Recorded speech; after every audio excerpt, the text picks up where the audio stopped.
berat badan 3 digit, nggak pernah punya latar belakang mengenai nutrisi, nggak pernah punya latar belakang mengenai olahraga, nggak ngerti tentang kesehatan, lupa ngurusin badan gue sendiri, ngurusin diri gue sendiri.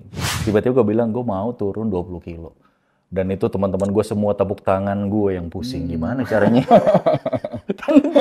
I've been overweight all my adult years tuh, selalu berat badannya ini. Bahkan mungkin ada teman-teman di sini yang obesitas atau misalnya mantan obesitas juga, udah mulai dalam tanda kutip nyaman dengan panggilan-panggilan nicknames. Tapi gue nggak yakin ada orang yang dalam hati kecilnya nggak kepengen, gue pengen loh punya berat badan ideal. Terutama orang yang obesitas ya. Ini rumah loh, gedung istilahnya yang mati, yang kita tinggalin. Nah ini kan gedung yang hidup, yang kita tinggalin. Betul. Rumah yang hidup yang kita tinggalin. Kenapa kita nggak pernah mikirin apa sih yang masuk ke dalam diri kita kan? Atau anybody. Tapi orang-orang yang bilang gue self-love, tapi dia tidak ngurusin dirinya sendiri. Halo teman-teman, balik lagi ke channel Felix Zulhendri. Jadi kita bakalan interview Bro Roy. Kita bakalan nanya pengalaman Bro Roy itu ngelewatin fase-fase di mana dia itu harus bergulat dengan overweightness dan juga mungkin dari sisi mental ya. Betul. Dan juga Bro Roy ini ngejalanin satu komunitas yang namanya Eating Reorder. Yes. Jadi kita langsung mulai. Bro, sebelum kita mulai boleh ceritain sedikit kayak background Bro dan juga apa yang Bro kerjain sekarang. Oke, jadi perkenalkan, nama saya Roy Irawan. Ini santai aja kan? Iya, santai Gue aja. lu boleh kan ya? Ah, boleh. Oh, boleh. Kirain formal. Oh, enggak. Gua Eating Reorder didirikan itu di 2021. Jadi masih pandemi ya, 2021 masih pandemi. Itu di bulan Mei, tanggal 8 Mei 2021 itu adalah kelas batch pertamanya Eating Reorder. Gitu. Tapi tarik mundur sebelum itu 2020 awal itu I was still an overweight guy. Jadi istilahnya berat badan 3 digit, nggak pernah punya latar belakang mengenai nutrisi, nggak pernah punya latar belakang mengenai olahraga, nggak ngerti tentang kesehatan, basically hidup jauh dari sehat, banyak denial juga. Jadi kalau ditanya orang apa kabar selalu jawabannya sehat, padahal sebenarnya deep down inside I know I was not healthy gitu kan. Nah setelah itu di 2019 itu sempat belajar mengenai hipnoterapi. Jadi ngambil sertifikasi juga dari Akademi Hipnoterapi Indonesia. Terus nggak pernah tahu juga tujuannya apa yang ngambil ini ya. Cuman I believe itu nggak ada sesuatu yang kebetulan. Ya, jadi akhirnya belajar hipnoterapi 2020, ketemu momen di awal tahun harus hidup sehat. Tapi sebelumnya sering banget the whole 2019 ada beberapa symptoms yang gue juga nggak bisa jelasin juga dan gue takut untuk periksa ke dokter. Takut, mungkin ada teman-teman juga relate juga ya. Kalau misalnya ada kesehatan yang terganggu tapi kayak denial gitu, mau ke dokter, takutnya malah jadi ketakutan denger diagnose dan segala macam gitu kan. Akhirnya yang aneh gini, kayak misalnya contoh nih, salah satunya separuh badan itu bisa tiba-tiba keringetan. Jadi separuh badan, cuman sebelah kanan doang. I don't know what happened. Jadi bener-bener separuh badan keringetan, gitu basah, bener-bener dari ujung kepala sampai ujung kaki itu basah semua. Kiri enggak. Itu kan aneh, ya kan, itu satu. Mungkin para dokter di sini boleh komen. Gue apa itu? Gue juga nggak tahu soalnya. Sampai sekarang gue juga masih nggak ngerti. Terus yang kedua, pernah beberapa kali tiba-tiba kayak badan tuh ngedropnya, terus tambah lagi dengan kayak anxiety gitu, keringetan satu badan gitu, menggigil gitu kan, sampai wah gila, dia juga ketakutan istri gue, ya kan. Sampai beberapa kali beberapa malam gitu gue suka yang tiba-tiba kebangun terus sesak napas dan di sini tuh ngerasa sakit banget gitu di pinggang, mulai pinggang sampai ke punggung belakang itu kayak ditusuk, sakit banget. Tapi ngecek nggak berani. Bahkan istri gue nggak tahu waktu itu. Jadi gue diam. Aduh Tuhan, jangan ambil nyawa gue sekarang. Dan itu sering kali terjadi, seminggu tuh bisa 2-3 kali terjadi. Dan istri gue nggak tahu. Dulu waktu kecil sempat punya asma. Jadi kalau asma kan suka gitu ya, napasnya suka ngik-ngik gitu kan. Tiba-tiba timbul lagi tuh, mulai tuh napasnya begitu. Nah, begitu mulai napasnya begitu, dia pasti denger dong, kamu kenapa? Nggak apa-apa, keselak gitu. Jadi denial lah, Betul, iya. all denial gitu. Tapi sebenarnya ada ketakutan nggak? Ada banget. Bilang, waduh Tuhan, ya anak-anak gue masih kecil, please jangan ambil nyawa gue sekarang gitu. Dan itu sering banget doa itu gue sebutin gitu. Please lah, begitu tiba-tiba kebangun pagi itu masih, gila ya, masih dapat kesempatan lagi kan. Aduh gitu. Tapi ya kembali lagi istilahnya denial. Jadi boleh dibilang secara mental juga udah breakdown banget, ya kan. Bisnis juga lagi anjlok-anjloknya. Terus udah gitu juga relationship sama orang lain tuh lagi berantakan, banyak ngalamin clash di sini, clash di situ, banyak banget gitu kan. Sampai akhirnya 2020 itu nyampe ke masa-masa terberat dalam hidup gue. Literally terberat, 103 kilo. Tapi berat dalam arti mental juga berat banget. Yes. Berat banget gitu. Tadi yang sampai 105 kilo. 103 kilo. Jadi 103 kilo ya. Di saat itu gue bener-bener masa-masa terberat, ya kan, literally secara berat badan berat dan juga secara mental juga berat juga karena bisnis juga lagi nggak bagus juga dan segala macam. But at the end, gue ketemu satu momen. Nah ini amazing sih. Jadi gue ketemu satu momen, ada sebuah camp, namanya Metamorphosis Camp pada saat itu. Salah satu ya penyelenggaranya itu one of my good friends. Actually Metamorphosis Camp ini adalah camp ketiga yang gue hadiri, dan 2 camp sebelumnya di tahun-tahun sebelumnya itu gue jadi panitia. Gitu. Tapi kali ini gue nggak mau jadi panitia. Jadi peserta. Iya, gue pengen jadi peserta, gue pengen be present, cuman benar-benar ikutin. Nah di dalam camp itu inget banget ada satu momen di sesi pertama itu momen visualisasi. Ketika visualisasi diri, ternyata gue dipertemukan dengan diri gue sendiri. Cuman pada saat itu sedih banget gitu, karena gue ngelihat gambaran diri gue itu kayaknya kok gemuk banget ya, parah banget, gede banget, mungkin around 130-an kilo mungkin ya, around ya segitu. Terus muka gue udah kelihatan tua, terus lusuh banget, rambut berantakan. Nah menariknya gini, di visualisasi itu gue tuh memakai satu baju, gue inget banget warna hijau. Lu ada baju ini nggak sih yang kalau saking nyamannya tuh malas ganti gitu, kayak baju tidur lah pokoknya, udah bolong sini bolong sana pakai terus gitu kan. Dan dia ikut bertumbuh bersama gue. Baju itu kan makin lama makin lebar dan segala macam, udah nyaman. Terus gue dapetin satu impresi, gue udah terlalu lama di zona nyaman ini gitu. Dan di situ gue ngerasa kayaknya ada something yang mesti gue lakuin deh. Maksudnya gue udah lama ngurusin kerjaan, ngurusin bisnis, ngurusin keluarga, ngurusin ini, ngurusin itu, lupa ngurusin badan gue sendiri, ngurusin diri gue sendiri. So at that time, gue bener-bener minta maaf sama diri gue sendiri. Gue bilang sama diri gue sendiri, bro, I'm really sorry. Gue nggak take care lu selama ini, gue udah melupakan lu. Hari ini gue mau janji bahwa we're gonna do this together. Apapun yang ke depan yang kita bakal alamin, ya kita akan lakuin ini sama-sama. Gue bilang gitu kan sama diri gue sendiri. Gue peluk diri gue sendiri, gue nangis tuh. Wah itu momen gue nggak bisa lupain. Nah terus besokannya, itu ada satu momen juga, si fasilitatornya, my good friend namanya Lee Kai-Fung, dia manggil gue ke depan. Manggil gue ke depan, dia bilang gini, kita lagi bahas mengenai sisi tentang value. Jadi identity. Lu tuh sebenarnya siapa sih gitu kan? Gue ditanya, Roy itu siapa?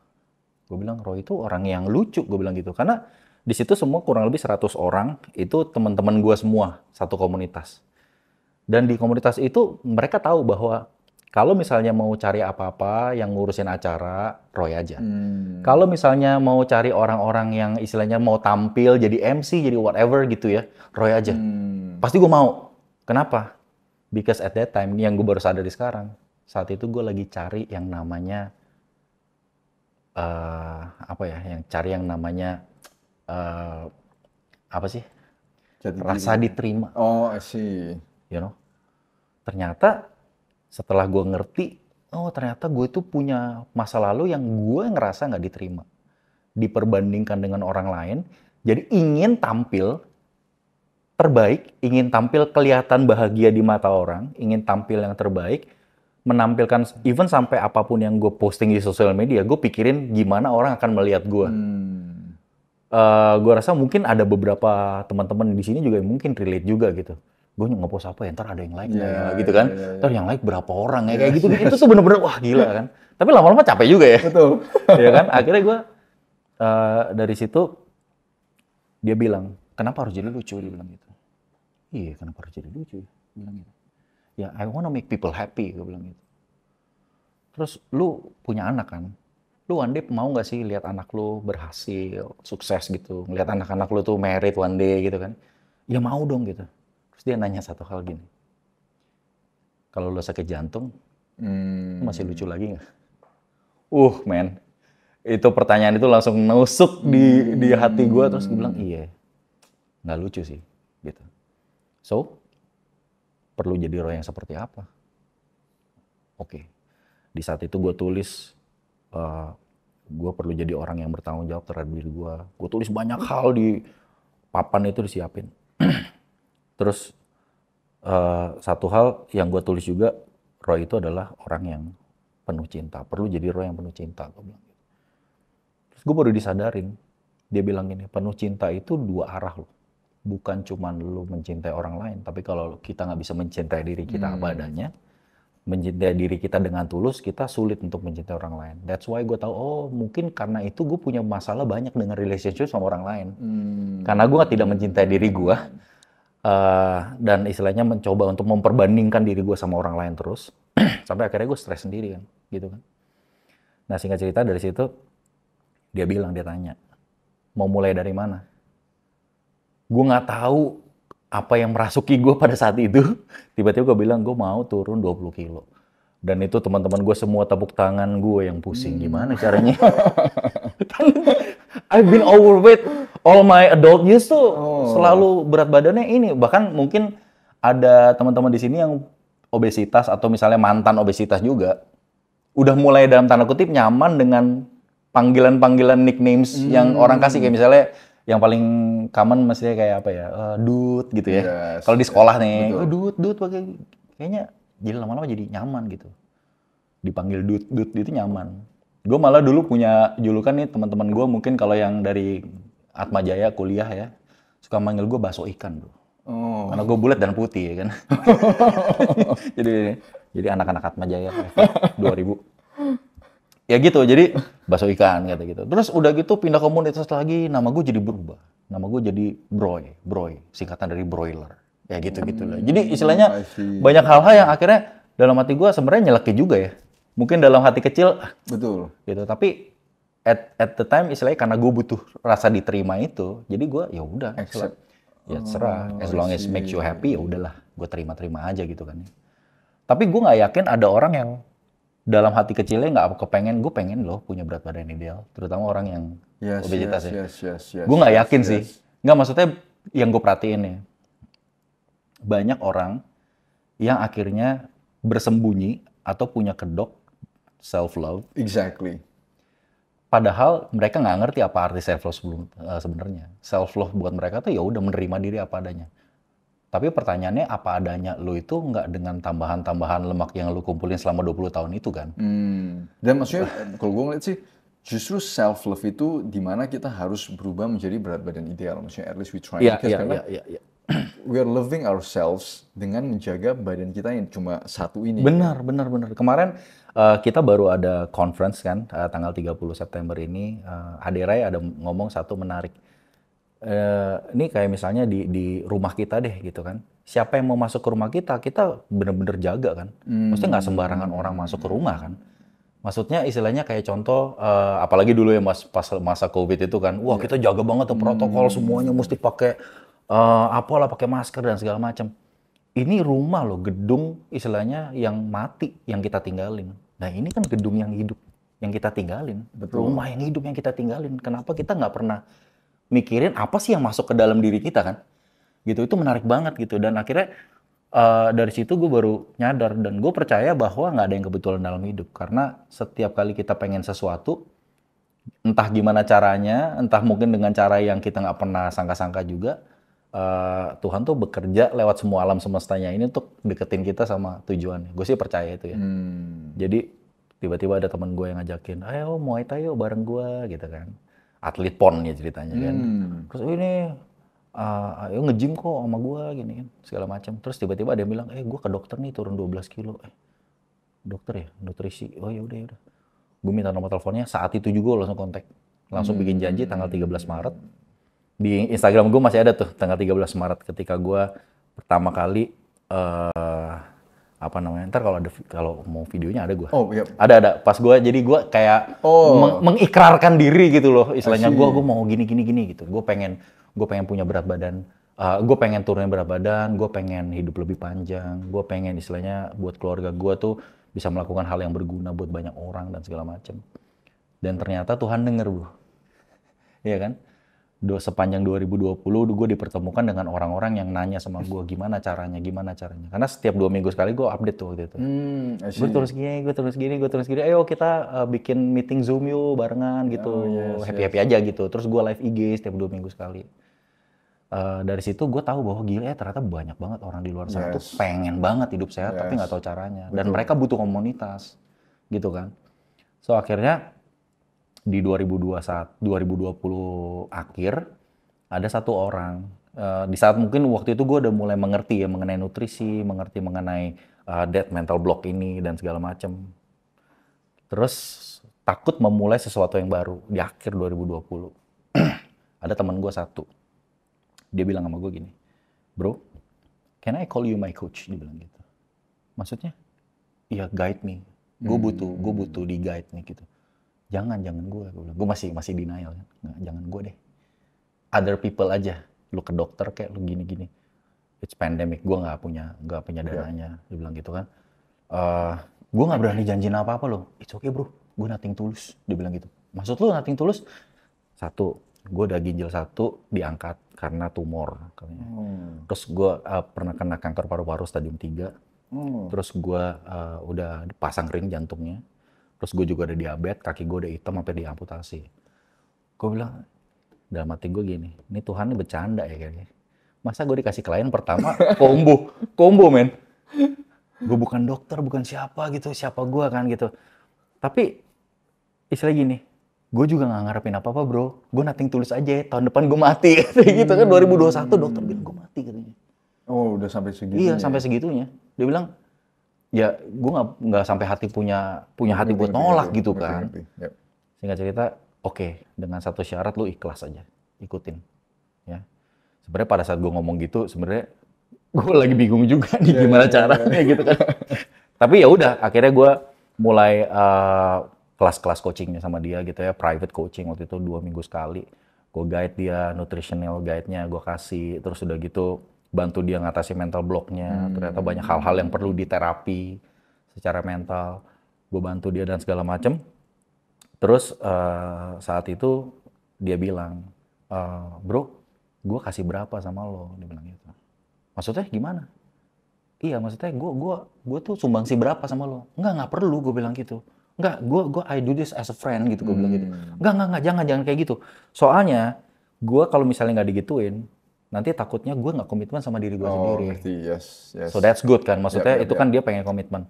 Oh ya udah, maksud gue nggak natepin apapun. Lu kalau mau kasih aja, terserah. Lu nggak kasih gue juga nggak apa-apa, lu sumbangin ke kemana. Nggak, gue mau ke lu gitu kan. Tiba-tiba setelah gue dari dia satu ya kan, terus ngerambat lagi tuh adiknya. Terus tiba-tiba teman kantor adiknya, terus mulai banyak kan. Dan jadwal gue tuh tiba-tiba udah mulai dipenuhi sama hari-hari coaching gitu. I see. Tapi gue jadi ngerti, dari hari-hari coaching yang unprepared coaching classes itu, ternyata gue dapetin banyak, oh ternyata bener juga ya tadi gue ngomong gini. Jadi karena setiap kali coaching, gue kan itu gue rekam, gue nonton lagi. Yes. Oh ternyata gini ya. Dalam hati gue, keren juga tadi gue ngomong begitu ya gimana? Kok bisa dari mana gitu kan? Akhirnya gue catat, akhirnya jadi materi-materi dan istilahnya sampai sekarang materi-materi itu masih dipakai sama kelas-kelas coaching eating reorder gitu. Dan dari situ udah mulai, gue pikir kan waktu kan terbatas ya bro. Maksud gue gue selalu pikir gimana caranya supaya manfaat yang ini tuh bisa dinikmatin lebih banyak orang. Akhirnya gue bilang, ya udah gini deh. siapa yang mau, gue waktu itu posting di Instagram aja, gue mau buka kelas coaching deh, gue bilang gitu. Tujuannya supaya ini yang orang yang banyak ini gue jadiin satu. Iya. Kan sama aja gue sharingnya kan. Ya udah, gue jadiin satu. Terus udah gitu, akhirnya coaching batch pertama itu mulai tanggal 8 Mei 2021. Itu batch pertama, gue nggak tahu kenapa gue tiba-tiba mikir nama eating reorder. Karena mungkin dulu gue ngerasain gue eating disorder. That's a very very good name, man. Itu mantap sekali namanya itu. Jadi banyak orang juga ngalamin eating disorder juga gitu loh, emotional eating lah, kalau stres makan, kalau ketemu ya macam-macam. Dan maksudnya kan kadang orang kalau kita ngomong masalah eating disorder, ya orang selalu ngelihatnya either lu bulimia lah, padahal orang-orang yang makan sampai obesitas itu juga eating disorder, sama ya kan? It's an eating disorder. Ya itu salah satu bentuknya juga gitu. Maksudnya stressful eating ketika kita misalnya mulai banyak deadline di kantor, tiba-tiba ngemil nggak bisa berhenti dan segala macam. Jadi kayak otak ini kayak minta sesuatu yang untuk dipuasin gitu kan. Maksudnya kita makan apa yang kita pengen. Gue selalu bilang sama teman-teman yang member-member, gue bilang selama bertahun-tahun bahkan berpuluh-puluh tahun lu makan apa yang lu pengen gitu kan. Is enough lah gitu. Istilahnya apa yang lu belum pernah makan. Betul. Semuanya kayaknya lu udah pernah makan. Right? Lu gue tanya misalnya martabak yang paling enak di mana? Lu bisa jawab. Bakmi yang paling enak di mana? Lu bisa jawab. Steak yang paling enak di mana? Lu bisa jawab. Ya udah sekarang boleh nggak selama berapa bulan yang ke depan kita makan apa yang kita butuh. Gue bilang gitu. Supaya one day lu cuman pengen makan apa yang lu butuh. Gue bilang gitu. Itu gue bilang kayak gitu. Akhirnya mereka ya itu dimulai kelas pertama itu 50 orang. Itu mulai dari isinya macam-macam. Jadi ada dari teman-teman yang tadi ya kan. Terus udah gitu namanya Asaf Immanuel, Asaf Immanuel I'm watching gitu. Sampai sekarang ya. Sampai sekarang masih hidup. Masih hidup ya orangnya. Dan sampai sekarang malah dia istilahnya malah dipercayakan lebih banyak lagi. Jadi singkat cerita tentang Asaf Immanuel, dia adalah seorang hamba Tuhan, seorang pendeta. Dan akhirnya 2021 gue diajakin main ke gereja barunya dia. Dan gue diundang ngeliat untuk istilahnya dia lo udah mau finishing nih, udah 90%. Gue bilang sama dia gini, sekarang gue tahu kenapa lo harus hidup 2021, men.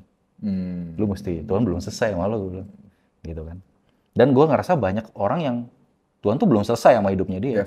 Gitu. Tapi banyak orang juga mungkin teman-teman di sini juga ada yang ngerasa helpless gitu. Right? Kayak mau ngapain bingung, mau sama siapa bingung gitu. Nah. First step itu sih, maksudnya kalau dari sisi pengalamannya bro, apa yang bro lakuin yang first step itu dari sisi yang tadi ya, maksudnya dari sisi terutama dari sisi mental sih. Gimana ya cara overcoming? Karena kita bisa ngelihat kalau orang-orang yang obesitas, overweight, sometimes first step itu yang paling susah kan. Dan mereka itu susah nyari dari mana first step itu. Sekarang gini aja, mungkin teman-teman bisa mulai dengan satu pertanyaan sebenarnya ke dalam diri sendiri. Kalau kita dipercayakan dua hal, yang pertama adalah kesehatan yang baik, yang kedua adalah umur yang panjang. Lu mau apa sih sama hidup? Ya kan? Gue nggak percaya, maksudnya orang itu dilahirkan, terus menjalani hidup hari-hari, terus yang rutinitas hari terus mati, nggak kayak gitu, men. Kita hidup tuh we have a purpose sebenarnya gitu kan. Dan banyak orang akhirnya udah melupakan purpose-nya dia gitu. Terus menenggelamkan diri dalam keasikannya dia sehari-hari untuk memuaskan apa yang pikirannya pengen aja gitu. Nah itu dia akhirnya pertama menyadari dulu sih. Maksudnya menyadari bahwa lu punya masalah. Iya kan? Jangan denial. Jangan denial gitu. Maksudnya not to against everybody, maksudnya atau anybody, tapi orang-orang yang bilang gue self love tapi dia tidak ngurusin dirinya sendiri. For me, karena gue juga dulu gitu ya. Jadi gue denial gitu sama diri gue sendiri. Tanya, gimana lu, apa kabar? Baik-baik aja, ya, sehat gitu kan, dan segala macam, luar biasa, dahsyat ya kan. Tapi deep down inside kita tahu loh, kita nggak bisa loh, nggak jujur sama. Kita nggak bisa bohongin. Nggak bisa bohongin diri sendiri gitu loh. Lu bisa bohongin semua orang di luar sana, nggak bisa bohongin diri sendiri gitu. Dan ketika momen itu datang, embrace the moment gitu. Nggak apa-apa, orang bikin salah tuh nggak apa-apa. Kita ini adalah akumulasi dari pilihan-pilihan kita di masa lalu. Jadi hari ini kalau teman-teman yang nonton ada yang obesitas, ya itu karena akumulasi dari pilihan-pilihan kita di masa lalu. makan yang mungkin kurang bijaksana, kurang olahraga dan segala macam whatever it is, sebenarnya orang tahu kenapa dia ngalamin itu, ya kan? Tapi hari ini kalau misalnya teman-teman bisa punya momen hari ini is this very present, gue percaya this present is a gift juga buat teman-teman yang ada di sini juga gitu, supaya jadi ngerti ternyata gue ini masih belum selesai, Tuhan tuh masih belum selesai sama gue gitu. Nah itu dulu sih, menyadari dulu, gue punya masalah dan gue butuh bantuan. Nah itu dia tuh, ya kan? It's okay, nggak apa-apa juga lu minta bantuan sama orang lain, nggak apa-apa gitu kan. Lu butuh bantuan. Eating Reorder is just cara, maksudnya salah satu wadah lah kalau gue bilang, komunitas yang bisa ngebantu. Tapi you can bisa pakai segala macam cara kan. Banyak cara gitu yang bisa diiniin. Nggak harus Eating Reorder, terserah mau cara apapun boleh gitu. Tapi mulai dengan kesadaran dan jangan denial dulu deh intinya. Jangan denial, udah cari cara. Gue percaya istilahnya lu akan dipertemukan dengan orang-orang yang akan mendekatkan lu tuh ke tujuan-tujuan itu. Pasti ada gitu. Pasti ada kalau kita emang niat ya. Yes. Gitu. Karena begitu gue ngomong begitu, ternyata gue dipertemukan dengan orang-orang ini. 50 orang ini datang dari mana? Gue juga nggak tahu. Tiba-tiba ada orang-orang yang gue nggak kenal juga di situ, gitu kan? Ini temannya si ini, temannya si ini, temannya si ini, gitu. Kayak udah turun-temurun. The whole 2021 itu, akhirnya gue pegang in total itu 21 batch dengan total member itu 2.100 orang. Oh wow. Gue nggak tahu dari mana orangnya, bro. Mulut ke mulut, bahkan gue waktu itu sampai udah mau kewalahan sih, karena kan menunya satu-satu kan gue bikinin ya. Satu-satu gitu, ratusan menu, gue sampai aduh ngantuk-ngantuk. Gue bilang ini member gue suruh tidur 8 jam, gue kurang tidur ya kan. Member gue suruh tidur 8 jam ya gitu kan, tapi gue kurang tidur gitu kan. Sampai akhirnya wah gimana ya, gue bilang tuh jujur di batch 4 waktu itu, gue bilang ini, udah jangan rekomenin Eating Reorder lagi. Loh kenapa coach katanya gitu? Enggak, gue nggak sanggup. Gue sendiri loh semua loh. Gue sendirian semua. Sampai akhirnya beberapa member-member yang udah selesai nawarin diri gitu. Mau nggak apa gue bantu gitu dan segala macem. Sampai akhirnya ya udah bantuin gue registrasi, bantuin gini volunteer. Bener-bener gila ya. Luar biasa. Mereka bisa bantuin gue volunteer. Dan gue dari awal punya satu komitmen bahwa sehat itu haknya semua orang. Jadi dari awal gue tidak menarifkan berapa harganya dan segala macam, terserah. Gue menyebutnya sama komunitas kita menyebutnya health investment. So it's a investment for your health. Jadi ini sesuai dengan komitmen lu terhadap diri sendiri dan juga tergantung kemampuan lu juga gitu. Karena kalau ada orang yang bilang sehat itu mahal, gue sih nggak percaya sih. Sehat itu mahal enggak. Sehat itu relatif. Ya sekarang orang kalau misalnya kita ada satu timbangan yang kita saranin, harganya tuh sekitar 700-800 ribu. Orang bilang, timbangannya mahal banget. Mahal banget, lu cek aja coba. Lu punya ojek online ngirimin makanan sebulan, 2 bulan. Bisa jadi lebih mahal dari itu. Ya kan? Tapi kembali lagi, istilahnya mahal murah kan relatif juga. Dan juga maksudnya kadang dari sisi makanan dan segala macam, jadi seakan-akan makanan sehat itu dibuat yang eksklusif gitu, yang mahal. Padahal makanan sehari-hari di pasar tradisional itu semua makanan sehat dan murah. Semua, makanya justru itu. Iya, sekarang itu mindset yang harus Tadi pagi gue belanja ayam, 1 biji cuma 60 ribu. 1 biji 60 ribu bisa dimakan rame-rame tadi sama kru gue semua ya kan.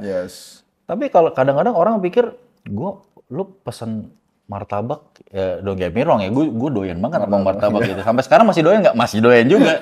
Cuma maksudnya gue memilih apa yang masuk di badan gue kan. Tapi istilahnya udah berapa gitu kan. Lu beli kopi dengan kekinian yang dengan gula aren yang begitu banyak itu, plus bobanya ya kan. Itu udah berapa gitu kan. Nah kadang-kadang orang kebalik pikirannya kan. Lagi-lagi itu a form of denial sih. Betul. For me that's a form of denial. Bener. Iya bener. Jadi lu bilang makanan begitu, makanan sehat mahal. Padahal lu ngebeli yang makanan yang bikin lu overweight, lu bilang murah. Padahal mahal. Betul. Tapi nggak bisa dipungkiri juga bahwa di luaran sana kan banyak orang-orang yang mau ngambil jalan pintas kan. Jadi kayak misalnya all the slimming products. Gue nggak bilang produk itu jelek ya sekali lagi. Gue kalau ditanya, Coach, ini kalau misalnya pakai slimming produk bagus nggak? Gitu gue bilang. Ada produk ini, produk itu. Gue bilang semua produk bagus. Kenapa? Lu mau bikin produk, lu riset dulu kan? Lu hire orang-orang yang profesional di bidangnya, lu riset mungkin berbulan-bulan bahkan bertahun-tahun untuk menemukan produk itu. Jadi bagus nggak? Pasti bagus. Cuman permasalahannya, is it permanent? Yes. Iya dong. Ya. Apakah lu mau konsumsi obat itu terus? Dan juga Mungkin, resiko dan associated ya with it, kalau ya. yang namanya mungkin ada side effects-nya kita kan nggak tahu juga ya. Gitu kan, Yes. gue bukan orang yang kompeten di bidang itu gitu. Tapi maksud gue, tanya sama diri sendiri, lo bisa nggak mempertahankan dengan gaya itu? Yes, Gue percaya orang ya, jadi apa metode the best diet? Apa ya gue bilang ya yang lu bisa jalanin Betul. seumur hidup. Yes, exactly. Right, gitu. Cara maksudnya, jadi kan kita tadi ngomong waktu Bro Roy bilang first step itu. Jadi sekarang yang gue mau nanyain gimana cara Bro itu suggest untuk bisa maintain healthy lifestyle yang bisa dijalanin seumur hidup. Gue sih selalu percaya apa yang Tuhan ciptakan tuh baik ya. Selalu percaya. Jadi gue selalu bilang sama teman-teman members, bahwa lu kalau mau makan tuh perhatiin 5 hal deh. Yang pertama itu nutrisinya. Karena secara kesadaran kita tahu yang mana yang sehat, yang mana enggak. Ini ada semangkuk nih, salad nih, ini ada potato chips lah, ada whatever yang katanya chips tapi bukan chips kan. Oh yes. Ya kan, yang katanya kentang tapi sebenarnya bukan kentang gitu kan. Akhirnya orang tahu, oh ya ini salad, tapi kenapa orang kesini? Betul. Iya kan? Ya ini gue makan gorengan kan vegetarian. Vegetarian. Udah tahu dalamnya ada sayurnya, ya kan? Dan form of denial. Ya itu udah denial banget ya kan? Tapi vegetarian itu. It's vegan gitu kan. But anyway, istilahnya satu nutrisi penting. Yang kedua adalah kalori. Istilahnya kalori itu istilahnya kita nggak bisa ngomong gimana pun, mau pakai metode apapun, bahkan lu mau pakai produk apapun, kalau nggak defisit kalori lu nggak bisa turun beratnya. Itu I have to disagree, but that's fine. Itu ada discussion. That's okay. Ya ada lah, maksudnya istilahnya ya apa namanya debatable, tapi intinya istilahnya yang cara yang paling simple istilahnya kalori. Kadang-kadang soalnya orang mikir kok gue nggak makan nasi tapi nggak turun-turun, ya lu makan kerupuk, apa gitu-gitu kan kalorinya kadang-kadang kosong tapi tinggi banget kalorinya. Terus yang ketiga itu yang gue bilang adalah komposisi. Komposisi, maksudnya simple kalau misalnya mau lihat piring ya kan, ya separuh piring sepenuhnya sama sayur, serat dan segala macam. Seperempat penuhin sama protein, ya seperempatnya lagi lo boleh pakai simple carbs, kalau enggak juga nggak apa-apa gitu kan. Komposisi gitu kan, dan komposisi sehari gitu, apa yang lo snacks. Kadang-kadang gue makan sehari cuma sekali, cuma 2 kali, tapi kan snacknya itu kan nggak dimakan kan. Dia nggak mau nulis itu. Ya kan, dia bilang kan ngemil. Tapi gue bilang ngemil, tapi ngemilnya tolong dirubah. Milnya MEAL, ngemil. Jadi setiap kali lu makan itu lu it's a meal gitu. Mau itu cuman whatever lah gitu, lu makan istilahnya lagi nonton makan popcorn itu juga meal juga jadi gitu. Jadi orang justru permasalahannya di cemilan itu sih. Cemilan, betul. Maksudnya people don't realize bahwa itu gede. Itu kecil, tapi bagi gue itu kayak bom nuklir di badan kita. Kan mereka bilangnya makanan ringan. Yes, oh iya. Ringan bro, gramasinya ringan. Kalorinya gede, nah itu kan kalori itu kan orang yang itu maksudnya kalori itu yang maksud gue. Kayak gitu-gitu perhatiin. Terus yang ketiga tadi ya, komposisi. Keempat itu preparasi. Preparasi kan penting banget. Karena tahu kalorinya paling 100 gram berapa? 70, 75 gitu. Tapi kalau digoreng tuh bisa berapa gitu kan. Udah goreng pakai tepung lagi ya kan. Jadi naik berkali-kalinya gitu. Jadi sayang, saya begitu nutrisi yang bagus di dalamnya tuh jadi rusak karena hal-hal yang kayak gitu kan. Terus yang terakhir itu adalah porsi. Nah, biasanya orang kan kalau mau turunin berat badan langsung larinya ke porsi kan, dikurangin kan. Begitu porsi dikurangin, craving lah, mentalnya langsung yang jadi gitu, jadi lapar, jadi craving, jadi moody dan segala macam. Jadi gue selalu bilang, istilahnya porsi ini, lu kalau mau turunin berat badan, lu nggak perlu makan sesedikit itu. Kalau mau naikin berat badan juga nggak perlu makan sebanyak itu juga. Pengertian mengenai apa namanya, ya yang lain lah ini berkaitan semua ya. Maksudnya nggak bisa kita ini. Betul. Itu paling dari situ sama cari bantuan sih kalau menurut gua. Kalau misalnya emang nggak ngerti ya nggak apa-apa, orang nggak ngerti kan biasa. Betul. Cari bantuan. Jangan malu, jangan minder. Iya gitu. Sebenarnya kalau orang kenapa sih terus ada orang, kenapa gue mesti ada di komunitas, kenapa gue mesti minta bantuan? Gampang sekarang kan tinggal Google aja. Ya, Ya betul, kan? betul. Lu sekarang pakai ChatGPT aja bro. Betul, betul, betul. Bikinin gue plan makan, dibikinin Langsung, bro. yep, Iya kan? betul. Cuman permasalahannya kan, apakah lu bisa maintain itu kan? Itu kan masalahnya masalah mental yang mungkin ChatGPT Exactly. nggak bisa Ya, jadi- terapi lu gitu. I can see the value in coaching sih. Kenapa? Ya, Karena ya, ya. karena gue ngelihat sometimes orang itu butuh structured guidance. Betul. Ya kan? betul, Jadi kan betul. coaching programs yang walaupun whoever that runs it, itu ngebantu kita itu kasih struktur.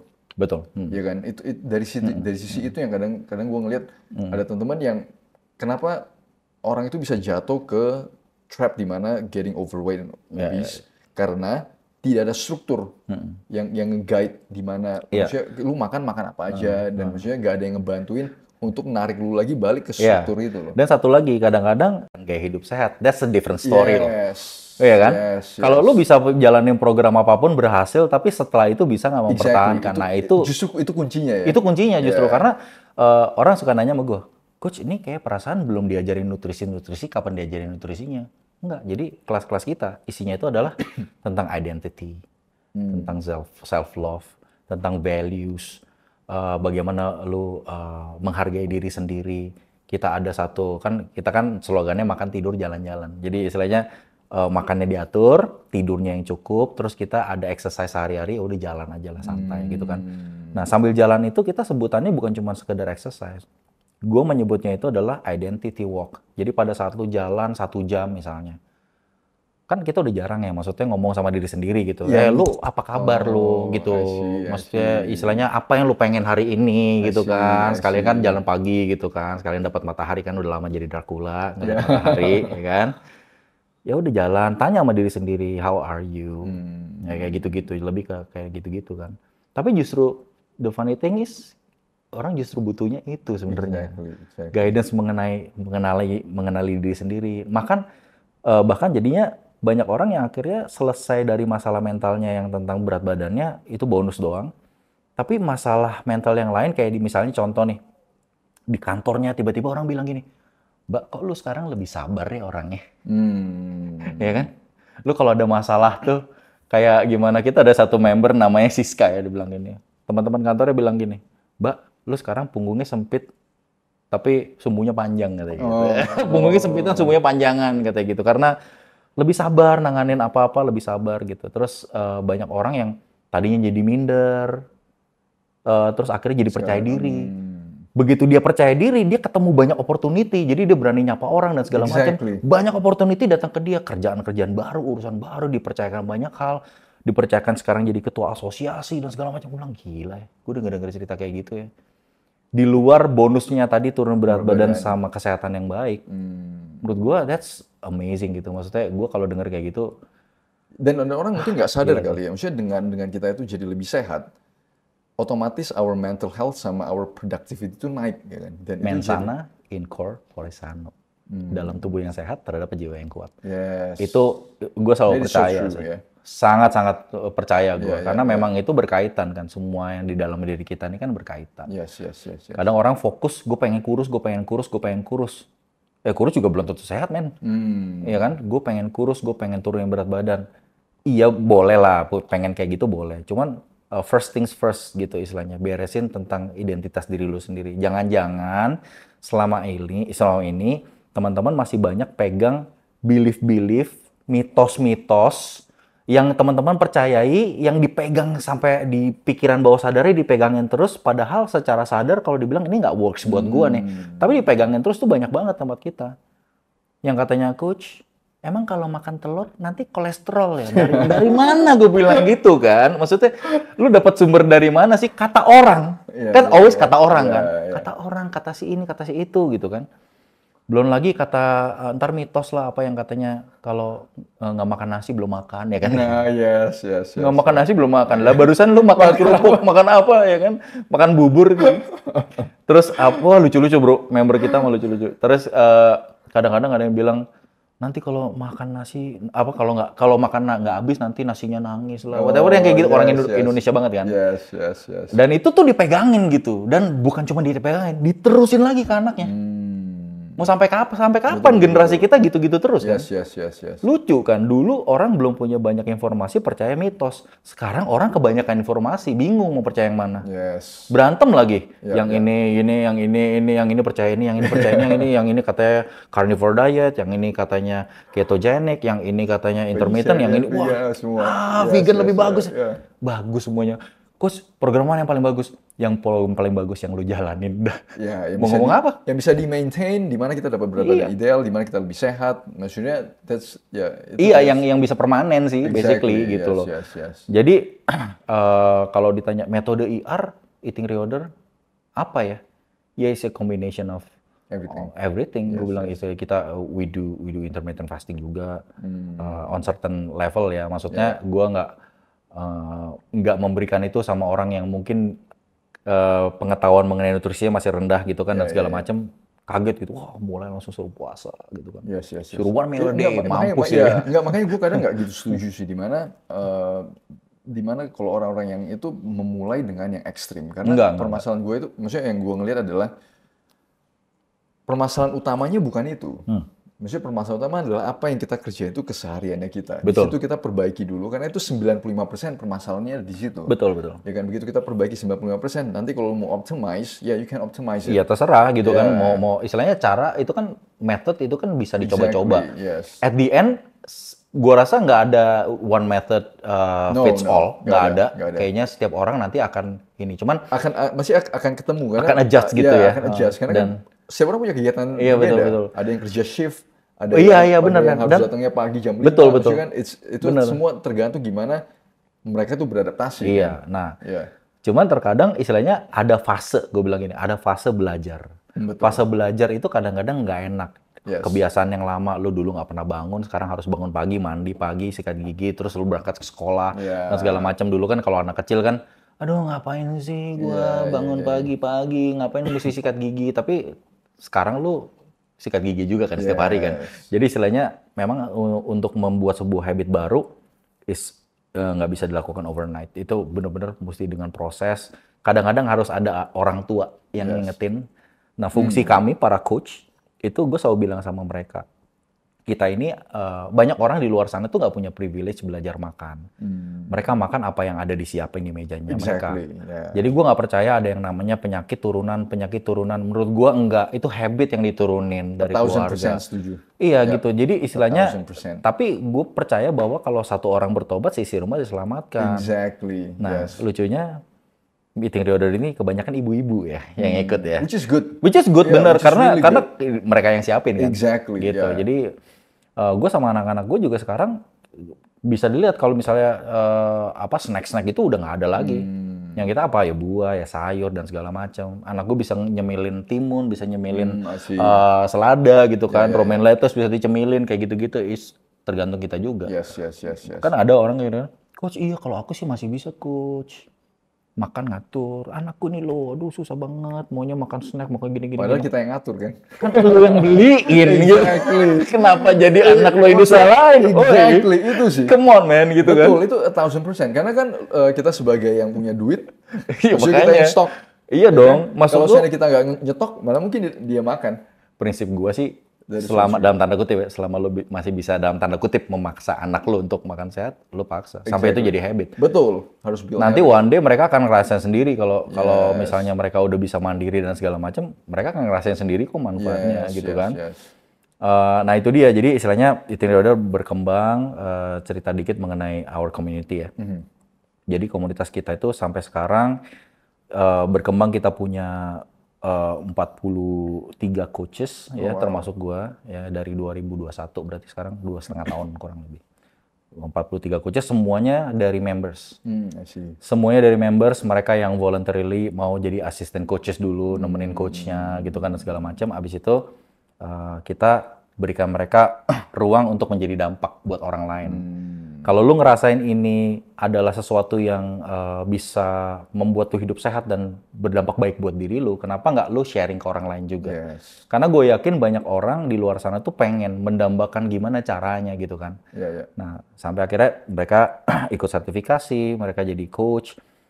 Coach di kita tuh ada 2 kompetensi sebenarnya. Salah satunya adalah sebagai eating reorder coach sendiri. Yang kedua, dan ini gue mentor langsung dan istilahnya kita ada mentor mingguan buat para coach itu. Terus udah gitu satu lagi dari kita tandeman sama Akademi Hipnoterapi Indonesia. Jadi dua, jadi istilahnya mereka akan dapetin 2 sertifikat. Yang pertama adalah dari Akademi Hipnoterapi Indonesia, yang kedua dari Eating Reorder as an Eating Reorder Coach. Nah dari situ mereka berjalan, kita pakai aplikasi Eating Reorder. Untuk nutritional guidance ada di situ semua, kelas coaching jadwalnya di situ semua. Dan mereka itu juga sebenarnya kenapa gue ngerasa penting bahwa mereka itu diperlengkapi dengan ilmu hipnoterapi. Karena nggak ada satupun daripada mereka yang punya latar belakang coaching, nutrisi, macam-macam. Nggak ada. Ya. Jadi mereka pun pasti punya yang namanya insecurity juga. Gue siapa gue?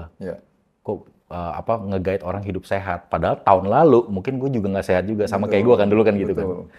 Tapi gue percaya nggak ada yang kebetulan dalam hidup. Jadi selain kita punya 43, kita punya visi 1000 coach dari seluruh dunia. So far kita ada 2 coach di domisili luar negeri, yang satu di Australia, yang satu di Belanda. Orang Indonesia tapi domisili sana. Tapi mereka udah mulai buka dan isinya orang-orang yang memang tinggal di sana gitu. Terus udah gitu, so far kita punya 6.000 lebih. Tadi pagi 6.200 members lebih. Dari seluruh dunia. Kita juga nggak ngerti juga dari mana. Registered members ya. Kalau menyelesaikan atau enggak itu kan ngerti? Ya benar-benar kita nggak bisa ngarepin mereka selesai juga. Ya karena itu tergantung dari tergantung dari mereka jalan. Juga, ya. Nah, itu dia. Gue bilang sama coaches gini kadang-kadang ke member ya, terus tengah-tengah perjalanan berhenti gitu. Terus mereka jadi ngerasa rendah diri, aduh kenapa ya mereka berhenti ya, apa karena gua gini gitu kan. Itu kan masalah self esteem juga. Maksud gua istilahnya gini, tujuan lo di sini adalah meningkatkan kualitas diri, memperbesar value lo, memperbesar kapasitas supaya lo dipercayakan lebih banyak. Urusan kesehatan member itu totally urusan mereka. Betul. Lu nggak bertanggung jawab terhadap itu. Lu bertanggung jawab terhadap diri sendiri dan kelas yang lu kelola. Tapi kalau misalnya kita selalu bilang ini sebuah perjalanan. Batch itu ada busnya. Lu tour guide-nya. Ya kan? Nah, tour guide itu tahu spot-spot yang asik-asik buat lu foto-foto, buat belanja. Ya kan? Jadi setiap kelas coaching yang kita ada 10 kali kelas coaching, nah setiap kelas coaching itu ibarat kata kayak spot-spot kalau kita ikut tour gitu kan. So, foto bagus nih, ini foto bagus, ini belanja bagus sih murah-murah. Tapi at the end misalnya kan ada aja orang yang gini, aku ini ya jalan-jalan sendiri ya sama temanku ke sana. Ya kita kan nggak mungkin nungguin dia loh. Yang kan telat ini kan kita punya jadwal gitu kan. Jadi akhirnya kalau dia mau turun ya silakan. Ya nanti ke hotel sendiri ya, bisa ya. Iya. Bener nggak? Betul. At the end gitu. Jadi istilahnya kita nggak bertanggung jawab terhadap kesehatan member gitu. Siapa yang bisa? Ya kan di luar kontrol kita juga. Betul, itu udah responsibility-nya. Ya, responsibility-nya masing-masing orang. But the end istilahnya kita coba untuk lakukan yang terbaik. Gua coba equip para coaches ini juga dengan skill-skill juga. Misalnya juga communication skill. Terus kerja sama banyak pihak juga, mentoring, manajemen gitu kan.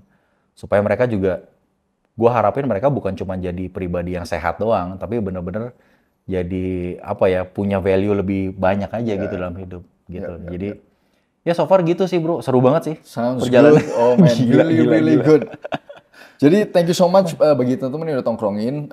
Bagi teman-teman yang mau ke Eating Reorder, please go to Coach Roy's Instagram dan juga Eating Reorder ya. @eating_reorder @eating reorder itu di bio-nya ada link, you can follow the link. Oke.